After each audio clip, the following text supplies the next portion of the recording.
नमस्कार। केंद्रीय बजट 2026 पर मुख्यमंत्री योगी आदित्यनाथ ने बड़ा बयान दिया है। मुख्यमंत्री ने कहा कि यह बजट आशा और आकांक्षाओं का प्रतीक है, जिसमें नए भारत और विकसित भारत की स्पष्ट झलक दिखाई देती है। बजट में आयुष और स्वास्थ्य क्षेत्र पर विशेष जोर दिया गया है। महिलाओं के लिए हर जनपद में छात्रावास निर्माण की व्यवस्था की गई है। वहीं युवाओं के लिए हर क्षेत्र में अवसर और सुधारों का मार्ग प्रशस्त किया गया है। मुख्यमंत्री ने कहा कि यह बजट भारत की अर्थव्यवस्था को तेजी से आगे बढ़ाने में अहम भूमिका निभाएगा। दुनिया का सबसे बड़ा लोकतंत्र भारत ने आज नए भारत का, विकसित भारत की संकल्पना के रोड मैप को लेकर के अपना नया बजट देशवासियों के सामने प्रस्तुत किया है। मैं सबसे पहले देश के यशस्वी प्रधानमंत्री आदरणीय श्री नरेंद्र मोदी जी के प्रति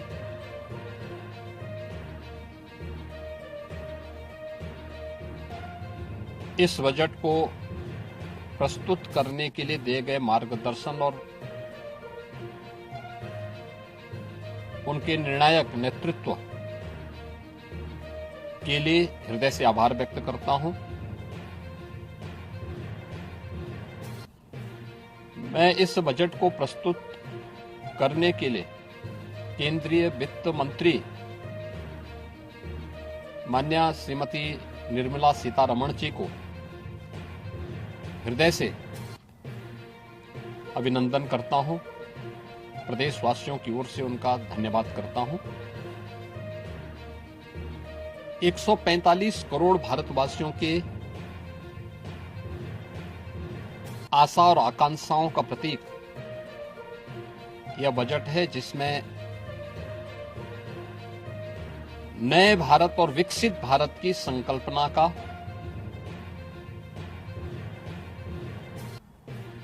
दृष्टि स्पष्ट दिखाई देती है। 12 लाख करोड़ रुपए से अधिक की पूंजी कैपिटल एक्सपेंडिचर के लिए, एक सुदृढ़ इंफ्रास्ट्रक्चर के लिए बजट में प्रावधान करना,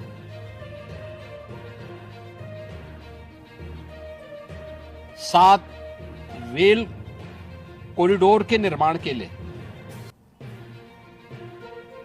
प्रावधान करना, आयुष सेक्टर को विकसित करने के लिए और हेल्थ सेक्टर को मजबूती करने के साथ साथ आम नागरिक के लिए और खासतौर पर उसमें भी महिलाओं पर केंद्रित करते हुए उस पर जोर देना,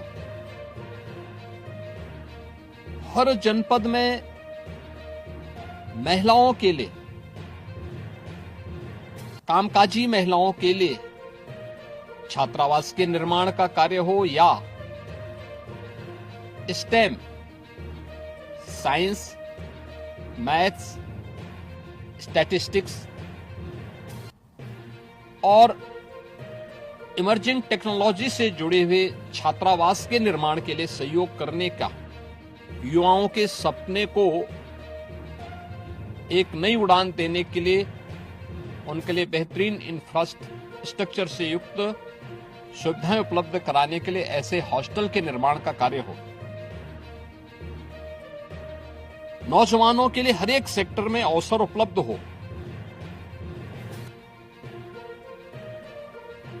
यह सबके साथ साथ जो व्यापक रिफॉर्म के साथ अलग अलग सेक्टर में रिफॉर्म को लेकर के जो बजट प्रस्तुत किया गया है, यह आम नागरिकों के जीवन को सहज और सरल बनाने में मदद करेगा। भारत की अर्थव्यवस्था को तेजी के साथ आगे बढ़ाने में यह बजट मददगार साबित होगा। युवाओं के लिए, महिलाओं के लिए, अन्नदाता किसानों के लिए उद्यमियों के लिए, आम नागरिक के लिए भी ये नए अवसर को प्रदान करने वाला बजट है। मैं बजट के प्रावधानों का स्वागत करता हूं। आम नागरिक के लिए, जिसने बजट के लिए जो बड़ी आशा भरी निगाहों से जो व्यक्ति देख रहा था, खासतौर पर मध्यम वर्गीय परिवार, गत वर्ष देश ने जीएसटी रिफॉर्म को देखा है, आम नागरिक उसका लाभ लिया है। इनकम टैक्स एक्ट को अप्रैल से लागू करने की घोषणा, उसको सरलीकृत करने, हर व्यक्ति आसानी से अपने रिटर्न को भर सके, इस दिशा में उठाया गया कदम भी स्वागत योग्य है, जिससे अधिक से अधिक व्यक्ति इनकम टैक्स की तरफ आकर्षित होगा और इनकम टैक्स का अपना रिटर्न भरने के लिए आकर्षित होकर के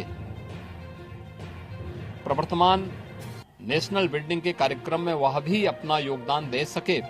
इस दृष्टि से यह अत्यंत महत्वपूर्ण कदम है। मैं कह सकता हूं कि यह बजट समाज के प्रत्येक तबके को, युवा हो, महिलाएं हो, अन्नदाता किसान हो, उद्यमी हो, इन सब को ध्यान में रख करके बनाया गया नए भारत का, विकसित भारत की तरफ अग्रसर हो रहे भारत का एक स्थिर लेकिन तेज गति से बढ़ने वाली अर्थव्यवस्था के रूप में प्रस्तुत करने वाला एक बजट है। मैं इस बजट के सभी प्रावधानों का हृदय से स्वागत करता हूं। आदरणीय प्रधानमंत्री जी के प्रति आभार व्यक्त करता हूं। केंद्रीय वित्त मंत्री जी को इस बजट को प्रस्तुत करने के लिए, जो कर्तव्य भवन से प्रस्तुत किया गया पहला बजट है, इस बजट के लिए भी उनका हृदय से उन्हें बधाई देते हुए हृदय से धन्यवाद देता हूं।